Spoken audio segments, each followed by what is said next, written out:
Rahmati Allah Subhanahu wa taala sekalian. Seterusnya dalil daripada sunnah. An Aisyah anna Rasulullah sallallahu alaihi wasallam qala: "Ma 'amila adamiyyun min 'amali yawm an-nahri ahabba ila Allah min ihraqid dam. Innaha la ta'ti yawm al-qiyamah bi quruniha wa ash'ariha wa aslafiha." Wa anna ad-dama la yaqa'a min Allah bi makanin qabla an yaqa'a min al-ardi fatibu biha nafsa. Rawahu Tirmizi. Daripada Aisyah radhiyallahu anha bahawa Rasulullah sallallahu alaihi wasallam bersabda, tiada suatu amalan yang dilakukan oleh manusia pada hari raya Kurban yang lebih dicintai Allah selain daripada menyembelih haiwan korban. Sesungguhnya haiwan korban itu pada hari kiamat pula akan datang beserta dengan tanduk-tanduk, bulu-bulunya dan kuku-kukunya. Dan sesungguhnya sebelum darah korban itu menyentuh tanah, iaitu pahala korban telah diterima di sisi Allah Subhanahu wa taala, maka beruntunglah kamu semua dalam pahala korban itu. Hadis ini memberi satu gambaran kepada kita berkaitan dengan pelaksanaan ibadah korban yang kita lakukan dalam kehidupan hari ini. Sehingga Nabi bagi tahu tidak ada amalan anak Adam, tidak ada amalan manusia yang paling dicintai oleh Allah Subhanahu wa taala nisbah hari raya korban dan hari-hari tasyrik. Ni hak paling mulia, hak paling dicintai oleh Allah Ta'ala pada hari tersebut. Berapa hari ni? Ada 4 hari tu je. Ada 4 hari. Bila ni? 10 Zulhijjah tu dia panggil hari nahar ataupun hari raya. 11, 12 dan 13 Zulhijjah. Ada 4 hari je. Amalan yang paling dicintai Allah nisbah kepada hari tersebut. Walaupun hak lain memang tak boleh nafi dah, tuan-tuan. Solat berjemaah, kita bersedekah, memang secara umumnya memang semua bentuk ibadah kita tu kita nak tarik kecintaan Allah Ta'ala untuk kita semua. Tetapi nisbah pada hari yang ditentukan di sini iaitu hari raya korban dan hari-hari tasyrik, maka amalan yang paling afdal. Tapi kita kena ingat, walaupun afdal macam mana pun amalan tersebut, selagi mana lebar amalan tu sunnah, maka tuan-tuan, afdal macam mana pun dia tidak akan mengatasi amalan fardu, amalan yang wajib. Tak akan mengatasi. Jangan pula lepas ni mentang-mentang dah terlibat dengan sembelihan korban, tak ada orang datang masjid, tuan-tuan, berjemaah. Pasal afdal sekali kita ambil raya korban dia. Solat berjemaah di masjid, tuan-tuan, menyempurnakan solat ni, tuan-tuan, memang tak ada tolak banding dalam bab semua jenis ibadah yang lain. Kenapa? Kerana ni tiang dalam urusan agama kita. Pastikan yang paling sempurna dalam bab ibadah kita solat. Bila mana solat kita sempurna, yang lain turut jadi sempurna. Tak boleh. Tak boleh nafi dah. Yang tu jangan silap faham pula. Mentang-mentang sibuk dengan korban, dalam sekali solat pun ada lepas. Silap tu. Silap. Besar kesilapan ketika itu. Kenapa? Kerana tak belajar. Tujuannya nak ambil keuntungan tu, tiba-tiba terlepas yang lain. Dia tak tahu kedudukan ibadah dalam kehidupan. Maknanya kita faham, kedudukan ini walaupun bunyi yang paling dicintai oleh Allah pada hari raya korban dan hari-hari tasyrik, ingat, label ini tidak akan mengatasi label ibadah fardu. Hubungan fardu kita dengan Allah Subhanahu wa taala, walaupun paling afdal macam mana pun memang tak boleh nafi. Tak boleh nafi. Tetapi dalam bab ibadah sunnah paling afdal nisbah kepada 4 hari yang disebutkan tadi, mana dia? Yang paling dicintai, yang paling disukai oleh Allah Ta'ala dilakukan oleh anak Adam, iaitu tidak lain dan tidak bukan menyembelih binatang korban. Sembelih binatang korban. Dan Nabi bagi tahu, tuan-tuan, binatang korban yang akan datang pada hari kiamat nanti dengan tanduk, dengan bulu, dengan kukunya jadi saksi depan Allah Ta'ala besok. Bahkan ada satu hadis, tuan-tuan, bagi tahu Binatang kurban kita ni tuan-tuan akan jadi tunggangan menuju syurga Allah Subhanahu wa taala suatu hari nanti. Selain daripada masjid, tuan-tuan, masjid ni memang hak nombor satu, tuan-tuan, tak boleh nafi dah. Ni kenderaan kita menuju syurga Allah taala. Hak kita duk datang tak puas-puas rasa, tuan-tuan. Subuh datang, zuhur datang, 5 waktu sehari semalam. Duk ulang lik ingat, tuan-tuan, istiqamah kita dengan masjid, tuan-tuan, masuk dalam bab rajulun qalbuhu mu'allakum bil masajid. Seorang VIP yang akan duduk di bawah naungan aras Allah Subhanahu wa taala. Hak ni tak boleh nafi dah. Dan masjid ini akan jadi kenderaan kita menuju syurga Allah Subhanahu wa taala. Sebab tu, tuan-tuan, kita kena minat dengan masjid, dan kena rajin datang masjid, dan kena banyak singgah di masjid, tuan-tuan. Kita hari ni jarang nak singgah di masjid, banyak singgah kat kedai. Kedai mana kedai? Tanya kedai, tuan-tuan. Tanya masjid.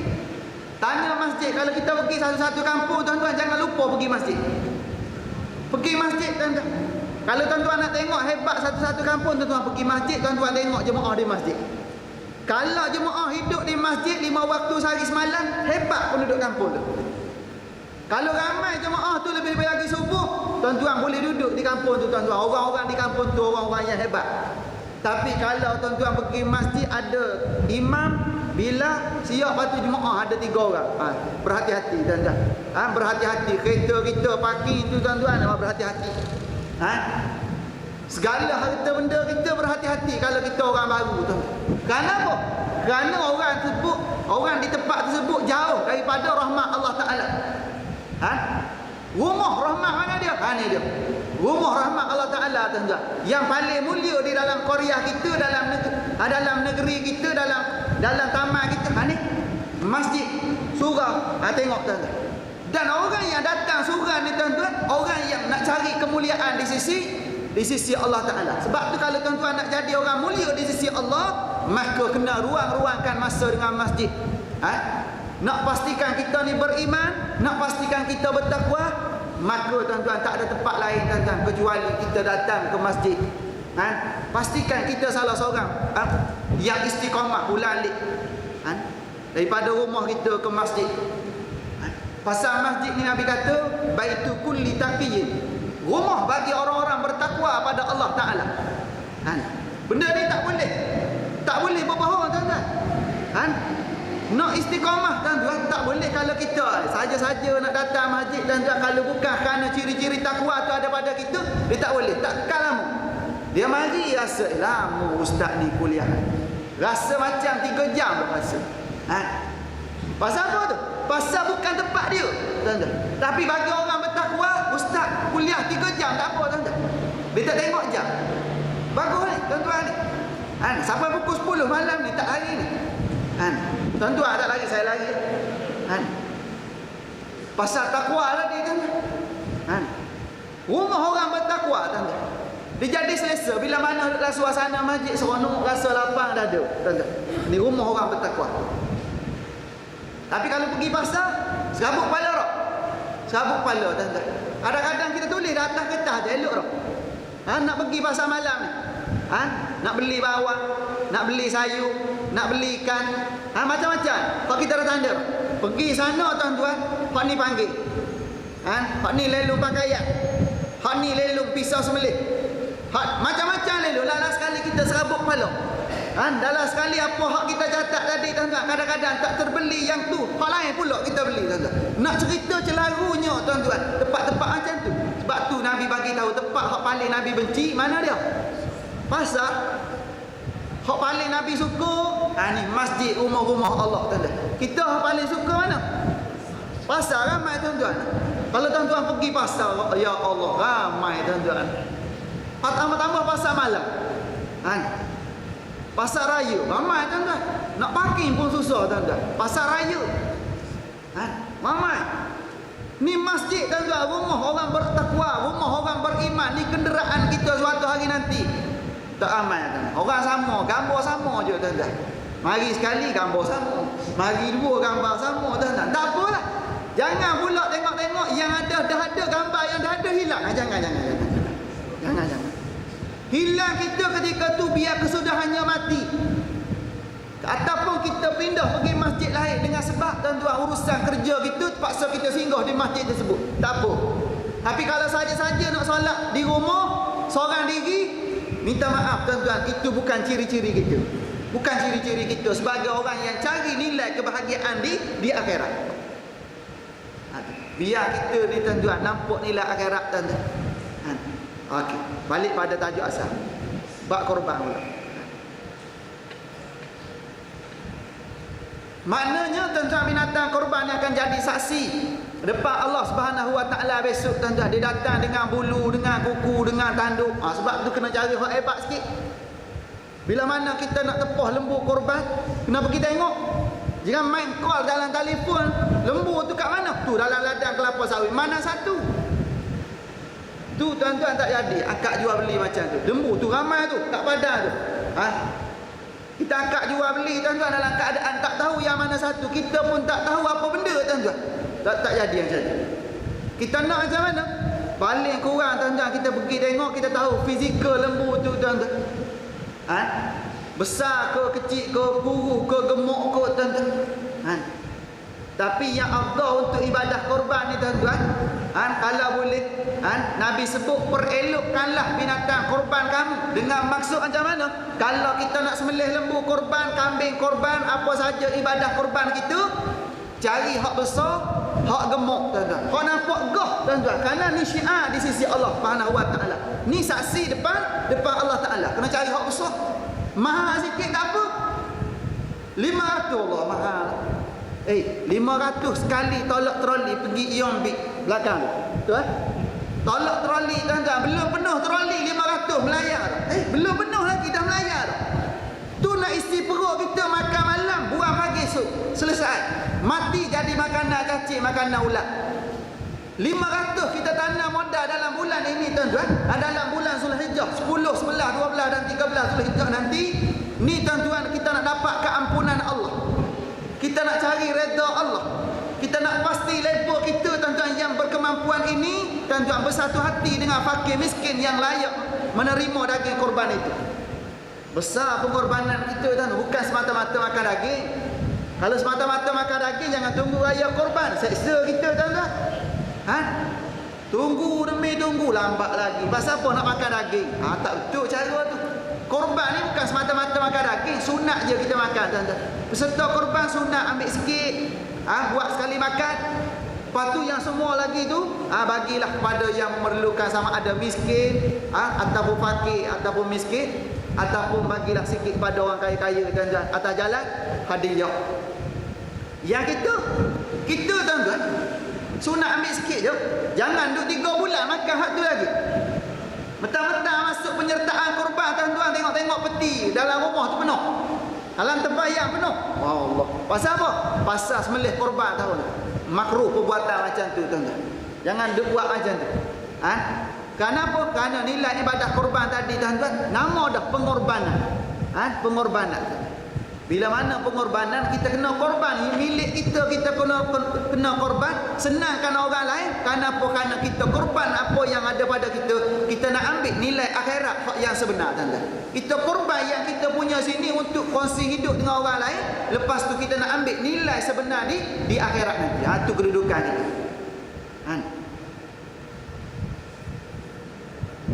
Sebelum darah korban itu menyentuh tanah, iaitu pahala korban itu telah diterima oleh Allah Ta'ala. Laju cepat diterima tuan-tuan. Sebelum darah tu mengalir tuan-tuan, baru potong.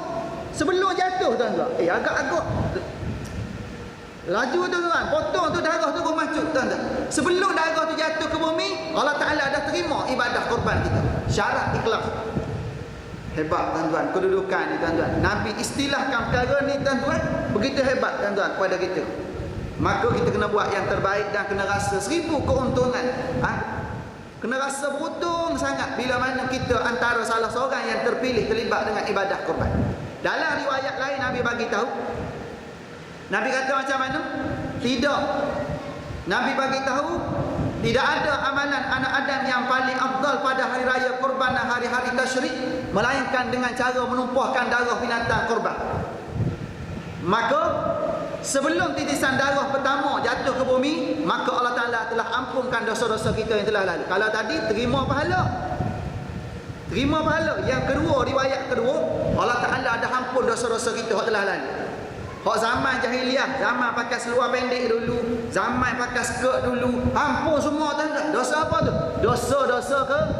Dosa-dosa kecil. Dosa besar? Dosa besar kena taubat. Taubatlah dengan taubatan nasuha. Nak buat macam ni. Dan Nabi bagi tahu, perelokkanlah binatang korban kamu. Bila mana kita korban, perelokkanlah seperti mana saya sebut tadi, tuan-tuan. Okey, seterusnya. Sikit lagi, tuan-tuan. Lepas ni kita buka soalan pada tuan-tuan. Kalau ada di sana, tuan-tuan nak tanya. Kita pergi kepada hikmah tuntutan ibadah korban. Setiap urusan ibadah dalam kehidupan kita, dan apa saja yang Allah Ta'ala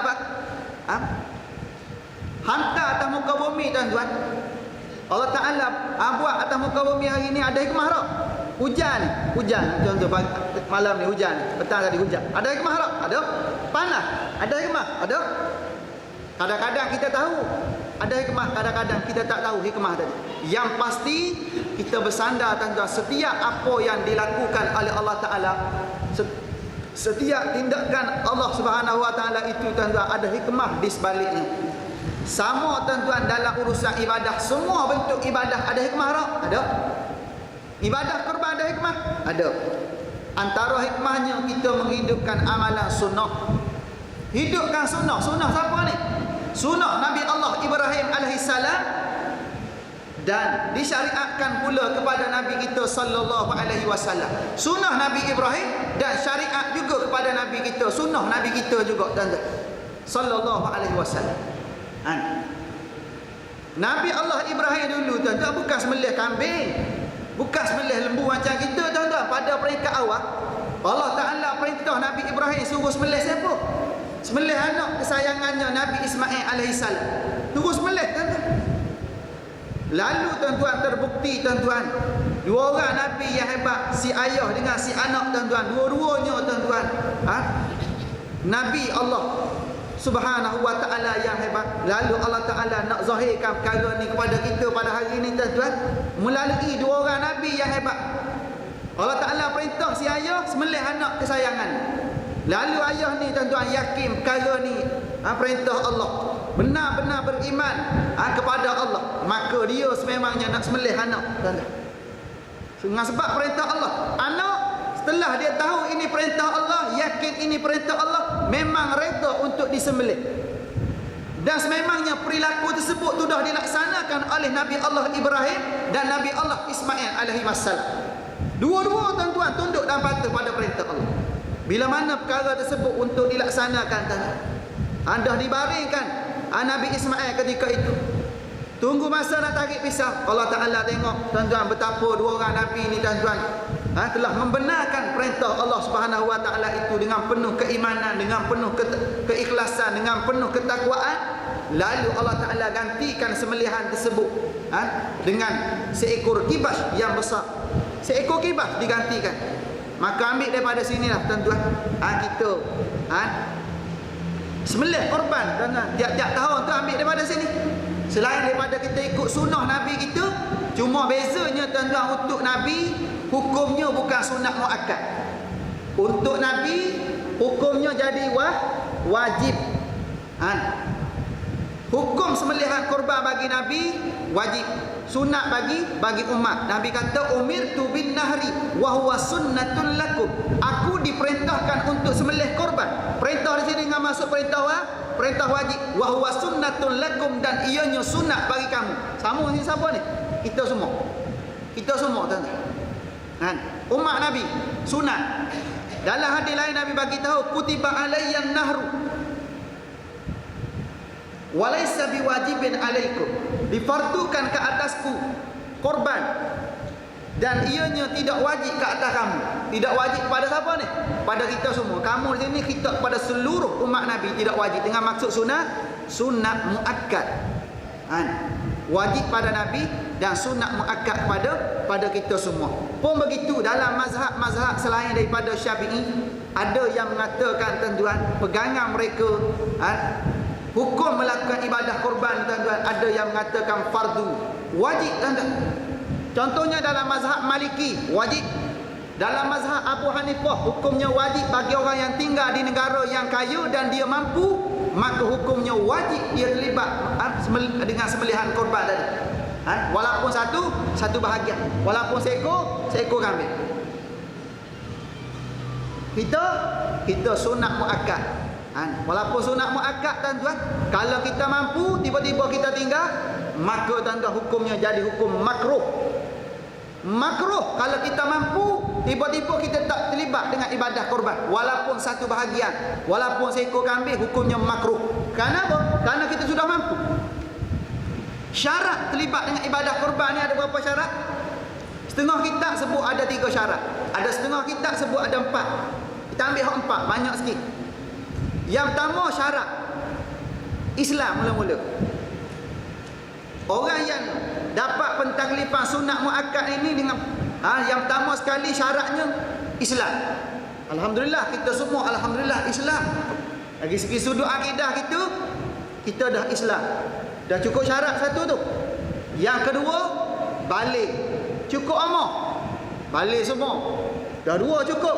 Yang ketiga berakal. Maknanya tak gila. Alhamdulillah berakal sempurna belaka kita. 3 dah cukup. Ini alamatnya ramai banyak apa ni lembu korban tahun ni tempat kita ni. Pasal apa? Pasal cukup syarat belaka. Yang ketiga, yang keempat berkemampuan. Berkemampuan ni tuan-tuan dengar elok-elok. Takut-takut silap faham. Maksud berkemampuan di sini kita mampu terlibat dengan sembelihan korban ni, dalam keadaan walaupun kita terlibat dengan sembelihan korban, kita masih lagi mampu handle diri kita, ahli keluarga kita dalam 3 perkara. 3 perkara. Yang pertama, bagi makan minum untuk diri kita dan ahli keluarga kita, bagi pakaian untuk diri kita dan ahli keluarga kita, dan bagi tempat tinggal untuk diri kita dan ahli keluarga kita dalam tempoh 4 hari. Mana dia? 10 Zulhijjah, 11, 12 dan 13 Zulhijjah. Kalaulah kita sembelih satu bahagian korban, terlibat dengan satu bahagian korban, kita masih lagi mampu bagi 3 perkara tadi pada diri kita dan ahli keluarga kita, maka kita dikira mampu. Peruntukan tu ada. Maknanya kalau kita terlibat dengan satu bahagian korban, kita terpaksa ikat perut 3 hari 4 hari tadi, maka tak mampu. Anak kita terpaksa ikat perut, tak mampulah kita ketika terpaksa tinggal bawah jambatan kerana daripada duduk di rumah menyewa, lalas sekali tak boleh bayar sewa tuan-tuan, kena duduk bawah jambatan, maka tak mampu. Agak-agak kita mampu kalau itu kedudukan. Majoriti mampu kan? Majoriti mampu tuan-tuan. Lepas tu pasal apa tak mampu? Hak kata tak mampu tu nafsu kita tuan-tuan. Kurang yakin dengan kedudukan sebenar yang dinyatakan oleh Allah. Kurang yakin dengan janji-janji yang disebut oleh Allah Ta'ala dan dinyatakan oleh Nabi. Kurang yakin. Sebab tu bila mana kita yakin tuan-tuan, buat. Paling kurang mewakili ahli keluarga atas dasar tuntutan sunat kifayah. Apa? Paling kurang mewakili ahli keluarga. Dalam satu rumah ni ada 7 orang. Maknanya kita tak mampu sembelih seekor lembu, tak mampu. Kita mampu satu bahagian. Tak kira lah ahli keluarga kita ni, ayo ambil satu bahagian. Dia niat ibadah korban tuan-tuan. Tu dia panggil lepas tuntutan sunat kifayah. Apa? Lepas, tidak makruh dah perbuatan dia. Lepas daripada tuntutan makruh dah. Sunat kifayah dah terlepas dia ketika tu tuan-tuan. Paling-paling kurang satu bahagian dalam satu keluarga. Tu bagi hak tak mampu. Bagi hak tak mampu. Seekor. Tapi kalau dia mampu seekor, kena buat seekor lah. Maknanya paling kurang satu bahagian. Lepas ni bagi borang semua. Ambil dah borang. Ambil. Kalau ambil, hantar pada pengurusan surau, pengurusan masjid. Tuan-tuan kena. Jangan tangguh-tangguh. Jangan lewat-lewat benda ni, pening kepala pengurusan. Tuan-tuan nak pergi tepah lembu. Tengok-tengok tak ramai lagi orang hantar borang. Jadi duk mai pimai tentu. Lala sekali last minute tu baru bertimbung borang. Pening kepala. Lembu pun dah tak ada. Tu dah. Sebab tu jangan duk main last minute kita ni tuan-tuan. Kena bagi sekarang tuan-tuan. Dalam seminggu sebelum raya korban tu kira-kiranya settle dah dalam masalah penyertaan ibadah korban tu dah settle. Sepatutnya macam tu. Okey, seterusnya. Hikmah yang kedua, mendidik jiwa supaya bertakwa dan ikhlas dalam mendekatkan diri kepada Allah Subhanahu wa taala. Nak didik jiwa supaya bertakwa dan ikhlas semata-mata untuk nak cari redha Allah. Kerana hanya orang yang benar-benar ikhlas yang akan dapat melakukan ibadah ini dengan sebenarnya. Orang yang betul-betul ikhlas je boleh terlibat dengan ibadah korban ni. Kalau orang tak ikhlas tuan-tuan, boleh tak 500 fikir-fikir balik banyak. Kalau tak ikhlas memang tak boleh tuan-tuan. Tak ikhlas memang tak boleh. Kita fikir banyak lagi. Fikir kat rumah kita ni benda ni tak ada, benda ni tak ada, benda ni nak kena tukar. Kita fikir kita peribadi kita. Kita tak fikir tuan-tuan kita di akhirat, kita fikir hanya kita di dunia. Tu dengan sebab tidak ikhlas. Sebab tu yang Allah Ta'ala terima ibadah yang ikhlas semata-mata tuan-tuan untuk nak bina ketakwaan kita, nak cari redha Allah Ta'ala. Sebab tu Allah Ta'ala nyatakan dalam Al-Quran, lan yanalallaha luhumuha wala dima'uha walakin yanaluhu taqwa minkum kadzalika sakhkharaha lakum litukabbirullaha ala ma hadakum. Daging dan darah binatang kurban atau hadiah itu tidak sekali-kali akan sampai kepada Allah. Daging tak sampai pada Allah, darah tak sampai pada Allah. Tetapi yang sampai kepadanya ialah amal yang ikhlas berdasarkan takwa dari kamu. Amal ibadah yang ikhlas tadi berdasarkan takwa yang datangnya daripada kita tu, yang Allah Ta'ala nak nilai kita.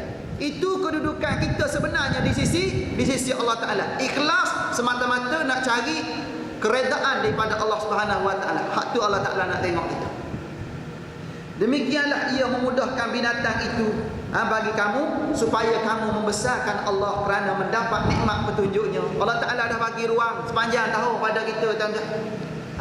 Dengan rezeki melimpah ruah, panjang umur sampai ke hari ini, anak-anak berjaya masuk IPT, hak keluar IPT pun ada dah ada kerjaya sendiri. Itu tanda apa tu? Tanda nikmat Allah Ta'ala melimpah ruah pada kita. Maka syukurnya tuan-tuan berbagai cara. Antara jalan syukur hak sekali setahun terlibat walaupun satu bahagian ibadah korban. Tu antara jalan syukur. Selain daripada tu, solat terus macam biasa, baca Quran terus macam biasa, sedekah harian kita terus macam biasa. Hak tahunan tuan-tuan, ibadah korban hak tahunan tuan-tuan. Jangan lepaskan peluang. Okey, seterusnya yang ketiga. Hikmah ibadah korban yang ketiga, mengikis sifat tamak dan mewujudkan sifat murah hati. Belah kasihan terhadap fakir miskin dan saudara seagama yang memerlukan serta mahu berbelanja dan berkongsi nikmat hidup dengan orang lain kerana Allah Subhanahu Wa Ta'ala. Ni hikmah yang ketiga. Nak buang sifat tamak. Sifat tamak hal apa kita buang melalui ibadah korban ni. Nak hadirkan sifat apa? Sifat murah hati, sifat kesian belah, sifat nak berkongsi nikmat hidup ni dengan orang lain. Pasal apa? Pasal kita tahu nikmat yang kita rasa hari ni tu siapa bagi? Allah. Kita hari ni tuan-tuan sampai senang ledang, rumah selesa, kenderaan selesa, pakaian selesa, semua selesa, anak-anak berjaya. Siapa bagi? Allah Subhanahu Wa Ta'ala. Semua tu nikmat Allah dengan izin Allah Subhanahu Wa Ta'ala. Kalau bukan kerana dengan izin Allah, siapa kita? Tak ada apa-apa kelebihan yang ada pada kita kecuali dengan izin Allah. Maka paling besar pada kita tuan-tuan, kita nak berkongsi hidup dengan orang yang kurang berkemampuan. Kita Allah Ta'ala bagi ruang nikmat yang begitu hebat, maka kongsilah dengan orang yang kurang bernasib baik. Fakir miskin tuan-tuan, lalu orang jual daging, tengok je kadang-kadang anak nangis nak makan daging, kira-kira duit tak cukup, nak bayar sewa yang tu lah, nak bayar bil elektrik yang tu lah, bil air yang tu lah, semua yang tu tuan-tuan. Dalam sekali lalu saja anak menangis, tak jadi nak beli daging kan. Berapa sekilo sekarang ni? Mahal tuan-tuan, 27, 28 mahal sekarang tuan-tuan. Daging fresh lah tuan-tuan. Dia jadi macam tu. Lalas sekali tak jadi nak beli. Dengan sebab kita tanam modal RM500 di musim raya korban, Fakir miskin tuan-tuan, dia datang meminta-minta tuan-tuan. Kita bagi kopong kat dia. Jangan marah. Jangan tinggi suara tuan-tuan dengan fakir miskin tuan-tuan. Belum tentu lagi kita yang hebat dari segi sudut kekayaan tuan-tuan. Kita juga hebat di akhirat nanti. Besar kemungkinan fakir miskin yang berminta-minta hari ini tuan-tuan dengan sebab diuji, mereka sabar dengan ujian tadi tuan-tuan. Besar kemungkinan mereka lebih tinggi darjat di sisi Allah dari segi sudut ketakwaan mereka. Sebab tu jangan pandang kecil, jangan pandang sebelah mata fakir miskin. Kerana Nabi tuan-tuan pernah melihat dalam peristiwa Isra wal Mi'raj. Nabi pergi ke syurga, Nabi pergi neraka. Nabi tengok dalam syurga. Dalam satu hadis Nabi bagi tahu, ittalaqtu fil jannati faraitu aktsara ahliha an-nisa, faraitu aktsara ahliha al-fuqara. Wa talaqtu fin nari faraitu aktsara ahliha an-nisa, atau kama qala. Nabi pergi ke syurga, Nabi tengok rupa-rupanya ramai hak dalam syurga. Siapa dia? Majoriti penghuni syurga terdiri daripada golongan fakir dan miskin. Majoriti. Ada juga orang kaya-kaya, tapi bukan majoriti, minoriti. Sebab tu berhati-hati. Kita kena jadi orang kaya yang syukur. Kena jadi orang kaya yang tidak lupa diri kita ni sebagai hamba Allah Ta'ala. Moga-moga kita terpilih untuk menikmati nikmat syurga Allah Ta'ala bersama dengan kelompok masakin. Dan Nabi pun pernah berdoa tuan-tuan, bangkitkanlah daku ya Allah dalam keadaan kelompok bersama-sama dengan kelompok orang-orang miskin tuan-tuan. Sebab tu tuan-tuan, Nabi tuan-tuan semasa hayat hidup Nabi tuan-tuan, orang yang paling senang hati tuan-tuan terhadap fakir miskin paling senang hati tuan-tuan, Nabi lah antara batang tubuh yang menjadikan orang miskin paling senang hati tuan-tuan. Paling senang hati. Dengan cara penampilan, dengan cara layanan. Satu ketika tuan-tuan, bukan kata Nabi layan tuan-tuan orang Islam je dengan baik. Bahkan orang Yahudi satu ketika di hujung perkampungan Madinah. Saya pernah cerita di masjid kita. Saya ulang lagi sekali tuan-tuan, supaya kita nampak nilai miskin tadi tuan-tuan. Satu peluang untuk kita tinggi darjat di sisi Allah bila mana kita bela mereka. Satu ketika seorang Yahudi tua tuan-tuan, hujung kampung Madinah tuan-tuan. Peristiwa ni diketahui tuan-tuan selepas wafatnya Nabi, bila mana seorang sahabat pergi jumpa Sayyidatina Aisyah radhiyallahu anha, tanya, ada tak yang baginda lakukan pada setiap hari tak miss? Lalu Aisyah bagi tahu, antaranya di hujung perkampungan Madinah tu ada seorang Yahudi yang sudah tua. Bukan sekadar tua, buta mata pula. Buta mata tuan-tuan. Lalu Nabi tiap-tiap pagi Nabi lalu situ, Nabi kena maki hamun. Lalu Nabi tetap bagi makan minum kepada si tua ni, si buta ni. Lagi Yahudi tuan-tuan, non muslim masa tu tuan-tuan. Lalu tuan-tuan, seorang sahabat ni tuan-tuan, bila mana wafat Nabi, dia nak buat macam Nabi tuan-tuan, sunnah Nabi. Lalu dia pergi jumpa seorang tua ni tuan-tuan, tengah-tengah duk maki hamu Nabi. Nabi tuan-tuan kekasih Allah tuan-tuan. Kalau kita tuan-tuan orang maki hamu mak ayah kita, macam mana? Agak-agak boleh berdiri betul kita, agak-agak gitu. Masa kita dengar orang maki hamu mak ayah kita tuan-tuan, agak-agak kita boleh berdiri betul, tegak elok tak? Agak-agak tak boleh berdiri betul kita tuan-tuan. Sentimen kita sebagai hubungan kekeluargaan tadi tuan-tuan tak boleh tuan-tuan. Kita tak boleh hadapi tuan-tuan. Tetapi tuan-tuan, bila mana sahabat tadi pergi tuan-tuan, dia dengar Yahudi ni tengah duk maki hamu Nabi sallallahu alaihi wasallam, kekasih Allah yang baru sahaja dijemput oleh Allah Subhanahu wa taala. Lalu sabar tuan-tuan. Sahabat ni dia nak buat macam Nabi buat. Lalu Yahudi ni tuan-tuan terus maki hamu Nabi. Lalu bila mana sahabat ni pergi dan dia nak bagi makan, nak bagi minum macam biasa. Biasanya menjadi pengamalan Nabi, tiap-tiap pagi tu Nabi bagi kurma yang siap dikisar. Dikisar oleh apa? Dikisar oleh gigi Nabi yang mulia itu. Nabi telah buang bijinya. Nabi dah gigit-gigit hancurkan kurma tadi, lalu Nabi suap dalam kesian belah. Sehingga Yahudi ni tuan-tuan seronok dengan layanan tersebut. Dalam keadaan Yahudi tadi caci cerca Nabi, dalam keadaan Yahudi ini tak pernah tahu siapa yang sedang melayannya ketika itu. Lalu sahabat ni pun tuan-tuan, dia ambil kurma, nak buat macam Nabi buat. Dia bagi sebiji tuan-tuan dengan biji-biji, dia bagi masuk sekali dalam tu tuan-tuan. Dalam mulut Yahudi tuan-tuan. Lalu Yahudi ni rasa pelik. Dia kata ni bukan orang biasa. Ni bukan orang biasa yang selalu layan aku macam ni. Biasanya orang yang bagi makan minum padaku setiap pagi, orang yang layanku dalam keadaan dia bagi suapan kurma dalam keadaan lemah lembut, dalam keadaan penuh kesian belah, dalam keadaan aku tak payah punyah, tak payah gigit dah kurma tu, dalam keadaan kurma yang tidak ada biji lagi, dalam keadaan sudah hancur, sudah di blender, masuk je dalam mulut terus telan je macam. Lalu sahabat ketika tu tuan-tuan, bila mana dengar protesnya macam tu tuan-tuan, lalu dia bagi tahu tuan-tuan kepada Yahudi ni, sesungguhnya hamba Allah yang hebat, yang selalu beri layanan kepada kamu itulah orang yang kamu selalu kutuk, kamu selalu maki hamun sepanjang masa, itulah orangnya.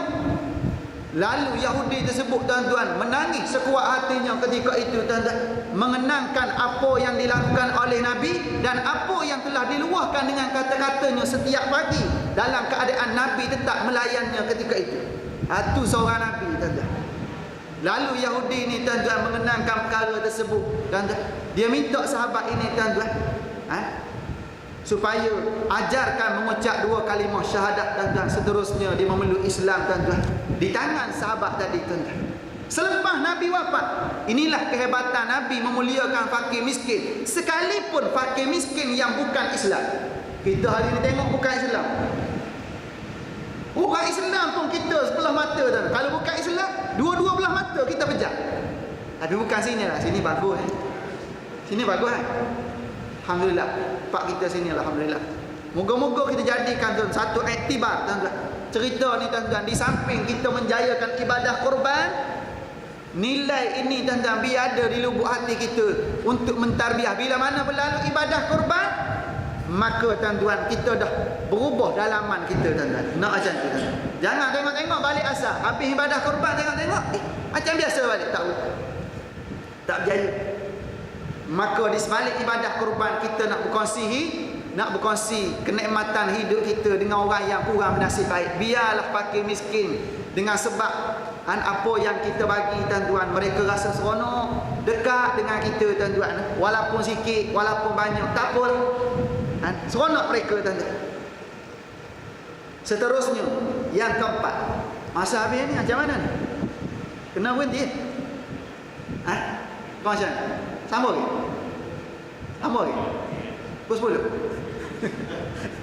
10 9:30 boleh sikit lagi lah tuan-tuan. Saya minta 15 minit lagi tuan-tuan.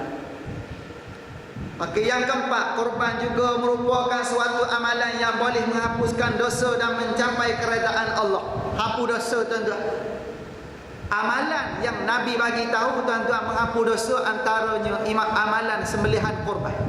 Hadis yang saya baca awal-awal tadi, sebelum darah korban kita, titisan pertama darah korban kita tu jatuh ke bumi, Allah Ta'ala telah ampunkan dosa-dosa kita. Ini hebat.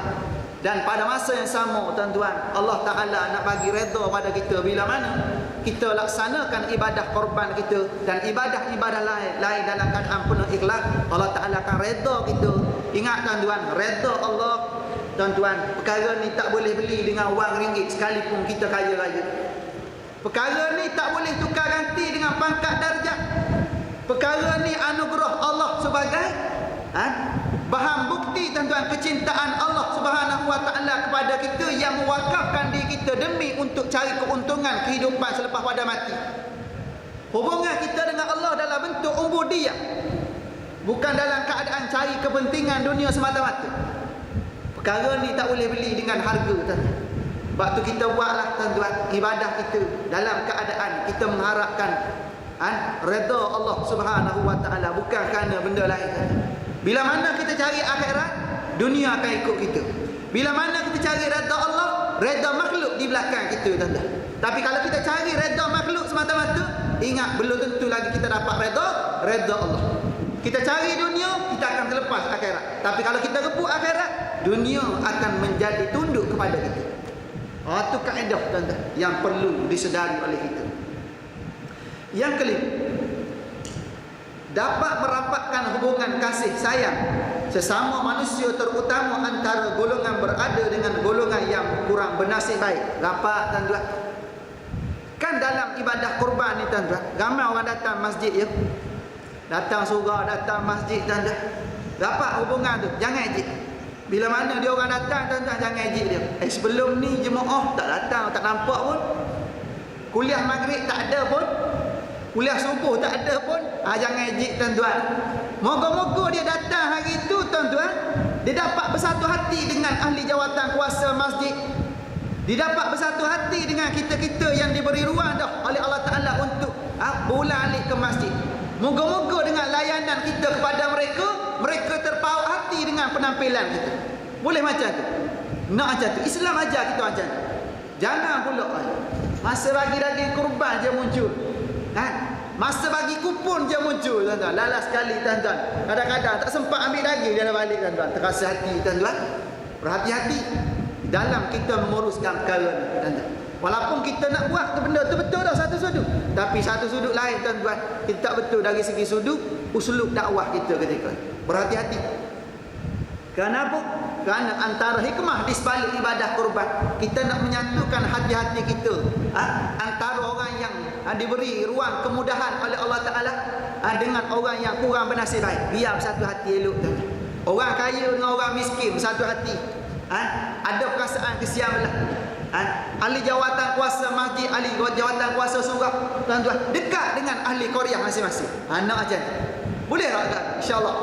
Biar kita makan bersama, biar kita buat urusan kurban tadi bersama, tumbangkan lembu bersama dalam keadaan wa ta'awanu 'alal birri wat taqwa wa la ta'awanu 'alal ismi wal udwan. Garis panduan. Kita buat macam ni.